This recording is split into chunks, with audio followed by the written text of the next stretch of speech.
हम आपको अगली हेडिंग है महमूद गजनवी के आक्रमण। महमूद गजनवी जब गद्दी पर बैठता है 997 ईस्वी में, उसके 3 वर्ष बाद 1000 ईस्वी से महमूद गजनवी का आक्रमण भारत में लगातार होने लगता है। उस आक्रमण के सिलसिले में अगर देखा जाए तो इसने पहला आक्रमण अगर किया था तो 1000 से लेकर के 1027 के बीच में भारत पर 17 बार आक्रमण किया था। इसकी जानकारी इलियट नामक इतिहासकार देता है।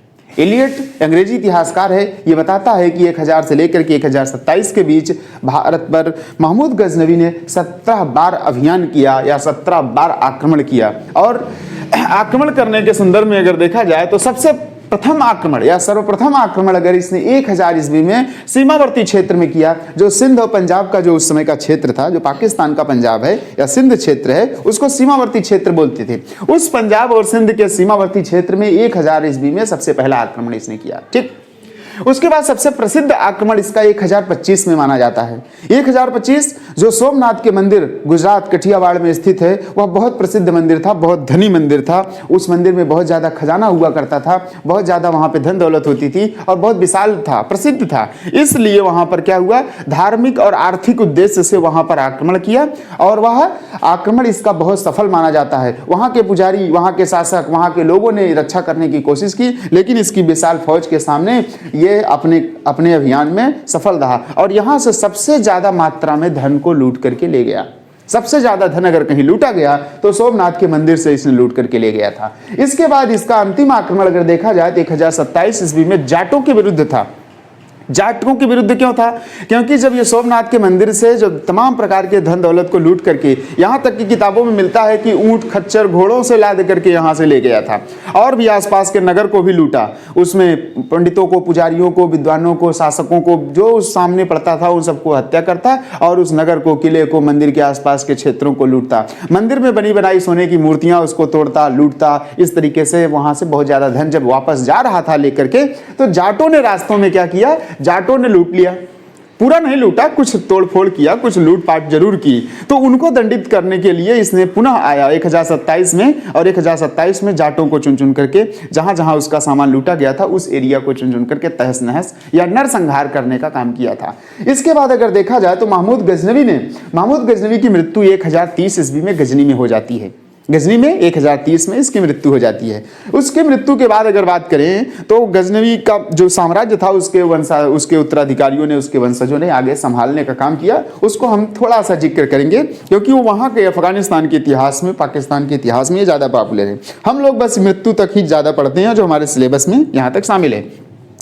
एक बात और बता दें कि महमूद गजनवी आक्रमण के सिलसिले में अगर देखा जाए तो एक जानकारी और दे दें, भारत में जब आक्रमण करने के लिए आता था तो 2 व्यक्ति, हिंदुओं का नाम भी आता है, एक सेवद राय नाम आता है, एक का नाम है सेवद राय और एक का नाम है तिलक। सेवद राय एंड तिलक, सेवद राय और तिलक, ये दोनों हिंदू सरदारों ने महमूद गजनवी का साथ दिया था, महमूद गजनवी की मदद की थी। जब महमूद गजनवी भारत पर अभियान के लिए आता था तो सेवद राय और तिलक नामक 2 हिंदू सरदारों ने इसकी मदद किया करते थे। ये इसका नाम आता है। ठीक, और अगर बात करें तो इसके मृत्यु के बाद अगर देखा जाए, इसके संदर्भ में अगर देखा जाए तो महमूद गजनवी एक विजेता के साथ साथ एक अच्छा प्रशासक, वहां के हिसाब से एक अच्छा प्रशासक, एक आक्रमणकारी होने के साथ साथ यह विद्वानों का संरक्षक भी था। विद्वानों को बहुत ज्यादा अनुदान दिया करता था, विद्वानों का सम्मान किया करता था। इसके दरबार में, इसके राज दरबार में कई विद्वान भी रहा करते थे, अलग अलग, जैसे इतिहासकार थे, कुछ कवि टाइप के लोग थे, इस तरीके से विद्वान थे। ठीक, अब अगर देखा जाए तो इस विद्वानों के सीरीज में देखा जाए तो एक विद्वान है, उसका नाम है अलबरूनी। अलबरूनी बहुत प्रसिद्ध है भारत में। अलबरूनी जब भारत में आया, महमूद गजनवी के आक्रमण के शुरुआती दौर में ही भारत में आया और भारत में ही रह गया, क्योंकि भारत की जलवायु, भारत के लोग, भारत का कल्चर इसको अच्छा लगा तो भारत में ही रह गया। और भारत में रह करके ही इसने एक किताब लिखी। उस किताब का नाम है, अगर देखा जाए, किताब उल हिंद या तहकीक ए हिंद। किताब उल हिंद, हिंद के बारे में एक किताब है, हिंदुस्तान के बारे में किताब है। तहकीक ए हिंद का मतलब हो गया कि हिंदुस्तान की तहकीकात किया। तहकीकात का मतलब होता है निरीक्षण, इंस्पेक्शंस, ऑब्जर्वेशंस, पुनर्वीक्षण, ये सब चीजें होती है। तो हिंदुस्तान के बारे में इसने सूक्ष्म निरीक्षण किया। इसीलिए अगर देखा, इसीलिए तहकीकात करने की वजह से इसको मुनज्जिम कहा जाता है। क्या कहा जाता है? मुनज्जिम। मुनज्जिम का मतलब होता है पुनर्वेत्ता। इसका मतलब ये है कि यह भारत के बारे में जानने की कोशिश की। The first Muslim writers who want to know about the Indian culture से, Indian history, Indian geography, Indian peoples. तो इस तरीके से भारत के बारे में जानने की कोशिश करने वाला, भारत के बारे में जानने और लिखने का प्रयास करने वाला यह पहला मुस्लिम व्यक्ति था। इसीलिए इसको मुनज्जिम भी कहा गया। इसकी तहकीक ए हिंद किताब, तहकीक ए हिंद किताब के बारे में अगर देखा जाए तो यह तहकीक ए हिंद किताब भारत की राजनीतिक व्यवस्था, भारत की सामाजिक व्यवस्था, भारत की आर्थिक व्यवस्था, भारत का सांस्कृतिक और भारत के शैक्षणिक व्यवस्था, जलवायु, पशु पक्षी, पेड़ पौधे, इन सब के बारे में भी इसने खूब अच्छे से चर्चा किया है। यहाँ तक कि भारत के जातियों के बारे में भी इसने चर्चा किया है। इतना सूक्ष्म निरीक्षण इसने किया कि भारत का ऊपर से नीचे यानी कि राजनीतिक व्यवस्था से लेकर के निचले समाज के छोटे छोटे चीज़ें इसने इस किताब में मेंशन किया और भारत के बारे में इसने लिखा, समझा और जानने का प्रयास किया। एक जगह पे ये भी मिलता है किताब में कि ये बनारस में आकर के कुछ दिन तक ये कुछ भारतीय कल्चर के बारे में कुछ सीखने का प्रयास किया, भारतीय भाषाओं को सीखने का भी प्रयास किया इसने, ठीक। और भारतीय भाषाओं को सीखने के बाद इसने भारत में और अच्छे से भारत के जो लिटरेचर्स थे, जो टेक्स्ट बुक थे, उसको पढ़ने में इसको काफ़ी ज़्यादा मदद मिली। क्योंकि जब हम भारत की भाषा समझेंगे तो भारत के बारे में कुछ पढ़ेंगे तो और अच्छे से जो देखेंगे उसको तो लिखेंगे ही, जो पढ़ेंगे उसको भी लिखेंगे। इस तरीके से ये भारत में एक ऐसा मुस्लिम वेत्ता माना जाता है जो भारत के बारे में जानने की कोशिश की।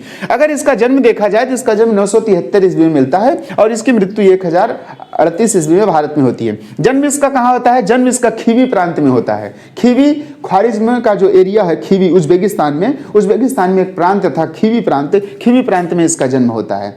और यह एक विद्वान, बचपन से ही मेधावी व्यक्ति था, विद्वान टाइप का व्यक्ति था और पढ़ने लिखने में, शैक्षणिक कार्यों में ये ज्यादा रुचि रखता था। इस तरीके से अगर देखा जाए तो ये अलबरूनी ने और भी चीजें लिखी है लिटरेचर से, और भी इसके लिटरेचर से मिलते हैं छोटे छोटे टुकड़ों में, डायरी के फॉर्म में या अलग अलग लेख के रूप में, लेकिन सबसे ज्यादा प्रसिद्धि इसको किताबुल हिंद के किताब से मिलती है, ठीक है।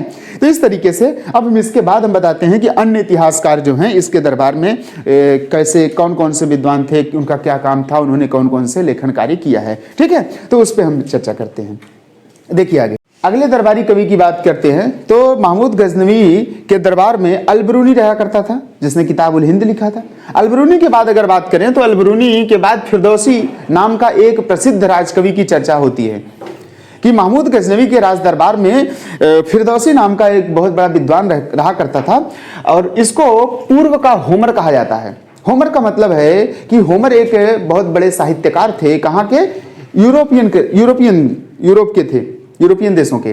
तो वहां पर जिस तरीके से इन्होंने बहुत बड़े बड़े ग्रंथ लिखा करते थे होमर, और होमर को बड़ा चाव से लोग पढ़ते थे, शौक से पढ़ते थे, उसी तरीके से फिरदौसी को पूर्व का होमर अर्थात पूर्वी क्षेत्रों का, पूर्वी दुनिया का होमर भी कहा जाता है इनको।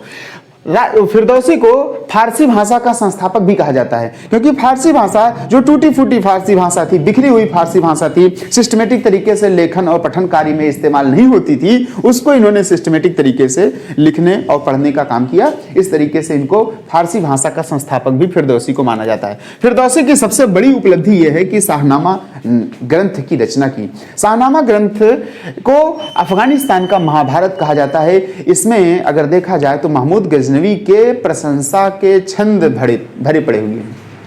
महमूद गजनवी के जब दरबार में ये फिरदौसी आया तो महमूद गजनवी ने अपना यानी कि प्रशंसापूर्ण ग्रंथ लिखने को कहा और ये इसने 80,000 छंदों का एक बहुत बड़ा ग्रंथ सौंप दिया लिख करके और सुनाया भी। और इस तरीके से यह बहुत प्रसिद्ध हुआ और अपनी शाहनामा कृति की वजह से इसमें ऐसे ऐसे महमूद गजनवी के कृत्यों या कार्यों का वर्णन किया गया है जो वास्तव में इतिहास की जानकारी भी देते हैं, ठीक। क्योंकि प्रशंसा करेंगे, अब 100% तो झूठी प्रशंसा होगी नहीं, जो उसके सही कर्तव्य होंगे, जो उसके क्रियाकलाप होंगे उसके शासनकाल में, उसके जीवन काल में, उसी को ये कविताओं में छंदबद्ध करके सुनाएगा, लिखेगा। तो शाहनामा को अफगानिस्तान का महाभारत कहा जाता है क्योंकि ये विशाल ग्रंथ है। और आगे चल करके एक कवि और एक इतिहासकार थे उत्वी इतिहासकार, ये उनके भी दरबार में रहा करते थे। इनकी सबसे बड़ी उपलब्धि है कि तारीख सुबुक्तगीन नामक एक ग्रंथ लिखा। तारीख का मतलब होता है इतिहास और सुबुक्तगीन का मतलब होता है सुबुक्तगीन, अर्थात सुबुक्तगीन का इतिहास नहीं, नाम है सुबुक्तगीन का इतिहास, लेकिन इस सुबुक्तगीन क्योंकि महमूद गजनवी के पिता और महमूद गजनवी इन दोनों का इतिहास इसमें शामिल है। इन दोनों के इतिहास से यह पता चलता है कि तारीख सुबुक्तगीन ग्रंथ एक महत्वपूर्ण ऐतिहासिक स्रोत है उस समय का समकालीन ग्रंथ के हिसाब से। उत्वी ने बहुत अच्छे तरीके से उस समय का समकालीन इतिहास लिखा, जो देखा, जो समझा, और सुबुक्तगीन से शुरू होकर के महमूद गजनवी के ज्यादा से ज्यादा अंशों को शामिल किया गया है। सुबुक्तगीन के कुछ छोटे अंश को शामिल किया गया, लेकिन ज्यादातर इस ग्रंथ में, तारीख सुबुक्तगीन ग्रंथ में महमूद गजनवी का इतिहास ज्यादा अच्छे से और ज्यादा विस्तार से लिखा गया है। ठीक, अन्य इतिहासकार भी थे, अन्य दरबारी भी थे इसके राज दरबार में, जैसे बैहाकी का नाम आता है, असजदी का नाम आता है। इस तरीके से अगर देखा जाए तो महमूद गजनवी के दरबार में अलबरूनी हो गया, फिरदौसी हो गया, उत्वी हो गया, बैहाकी हो गया, असजदी हो गए, इस तरीके से कई प्रकार के विद्वान इसके दरबार में रहा करते थे। और आगे भी इसमें कई अन्य कार्य भी किए थे, भारत में भी और वहां पर अपने गजनी के क्षेत्र में भी। इसने भारत में क्या किया था, भारत में सिक्के चलवाए थे। एक प्रकार से भारत में महमूद गजनवी ने जो सिक्के चलवाए थे, उस सिक्कों में अगर देखा जाए तो श्री सामंत लिखा हुआ होता है। सिक्के जो मिले हुए हैं महमूद गजनवी के द्वारा, उसमें श्री सामंत लिखा होता है, क्योंकि पंजाब के सीमावर्ती क्षेत्रों से ये सिक्के मिले हुए हैं, तो श्री सामंत लिखा होता है। और एक तरफ अगर देखा जाए तो एक तरफ अमीर महमूद लिखा हुआ है, अमीर महमूद। अमीर महमूद का मतलब ये है, इस सिक्के को जब मिला तो अमीर महमूद लिखा तो पता चल गया कि अच्छा अमीर महमूद, अर्थात ये महमूद गजनवी के बारे में इसका संबंध जोड़ा गया और महमूद गजनवी के बारे में ये तथ्य साबित हो गया कि ये सिक्के महमूद गजनवी के जमाने के हैं। ठीक, ये श्री सामंत लिखा हुआ था, अमीर महमूद भी लिखा हुआ था सिक्के में। इस तरीके के सिक्के इसके समय के मिले हुए हैं। और यह अगर देखा जाए तो यह भारत में इसके प्रभाव के बारे में देखा जाए तो एक अगली हेडिंग हमारी बनेगी कि महमूद गजनवी ने भारत पर जो आक्रमण किए उसके क्या क्या प्रभाव पड़े। ठीक है, उसको हम देखते हैं। इसमें महमूद गजनवी के बारे में कुछ विद्वानों ने अलग अलग मत दिए हैं। विद्वानों की राय क्या है, विद्वान लोग क्या कहते हैं, किस तरीके से, किस दृष्टिकोण से उसको समझते हैं, जानते हैं। अब देखिएगा, विद्वानों में अगर देखा जाए तो स्मिथ नाम का एक अंग्रेजी इतिहासकार था, Vincent Ayer Smith. Vincent Ayer Smith अगर देखा जाए तो इसको वीए स्मिथ बोलते हैं। विंसेंट आयर स्मिथ ने महमूद गजनवी के संदर्भ में क्या कहा, महमूद गजनवी एक लुटेरा था। क्या कहा, महमूद गजनवी एक लुटेरा था। जब विंसेंट आयर स्मिथ ने जब पढ़ा और महमूद गजनवी के बारे में समझने का प्रयास किया तो उसके क्रियाकलापों से, महमूद गजनवी के क्रियाकलापों से यह लग रहा था कि यह लुटेरा था। इसीलिए स्मिथ ने क्या कहा कि महमूद गजनवी एक लुटेरा था। ठीक, लुटेरा की संज्ञा दी है। अलबरूनी जो महमूद गजनवी के साथ भारत आया और भारत में रह करके इसने किताबुल हिंद एक ग्रंथ लिखा जो भारत के बारे में बहुत कुछ जानकारी देता है। तो उसने क्या कहा है, भारत छोटे छोटे राज्यों में विभक्त था। उसने क्या कहा कि भारत छोटे छोटे राज्यों में विभक्त था, सामंत परस्पर संघर्ष एवं युद्ध करते रहते थे। जो छोटे छोटे राजा थे, छोटे छोटे सामंत थे, वे परस्पर युद्ध किया करते थे और उस युद्ध का फायदा महमूद गजनवी ने उठाया, चाहे लूटने के लिए, चाहे अपने धर्म का प्रचार करने के लिए, खासतौर से धन लूटने के लिए। छोटे छोटे थे, एकता स्थापित नहीं हो पाती थी। इस तरीके से महमूद गजनवी का आक्रमण या अभियान सफल हो जाता था। ठीक है, आगे हम बात करते हैं। डॉक्टर ईश्वरी प्रसाद एक बहुत प्रसिद्ध इतिहासकार हैं, बहुत फेमस हैं। डॉक्टर ईश्वरी प्रसाद कहते हैं कि महमूद का उद्देश्य धन लूटना एवं धर्म प्रचार करना था। महमूद गजनवी का उद्देश्य धन लूटना और धर्म प्रचार करना। पहला उद्देश्य उसका था धन लूटना, दूसरा उद्देश्य था धर्म प्रचार करना। क्योंकि धन लूटना, उसके कार्यों से, उसके आक्रमण और अभियान से ही पता चलता है कि धन लूटने का काम किया करता था। ज्यादातर मंदिरों को टारगेट करता था, ज्यादातर ऐसे क्षेत्रों को, धनी बस्तियों को, व्यापारिक बस्तियों को टारगेट करता था जहां पर धन मिलने की ज्यादा संभावना होती थी, वहीं पर यह टारगेट करता था और उसको लूट लेता था।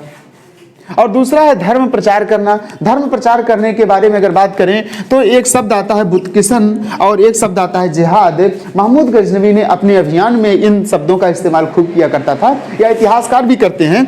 बुतकिसन का मतलब होता है मूर्ति तोड़ने वाला, जो मूर्तियों को तोड़ता है। अर्थात महमूद गजनवी मूर्तियां ज्यादा तोड़ता था, मंदिरों को ध्वस्त कर देता था, क्योंकि इस्लाम में मूर्ति पूजा वर्जित है, मूर्ति पूजा की मान्यता नहीं है, परंपरा नहीं है, इसलिए मूर्तियों को तोड़ने की परंपरा थी। और महमूद गजनवी ने विशाल संख्या में, बड़ी संख्या में।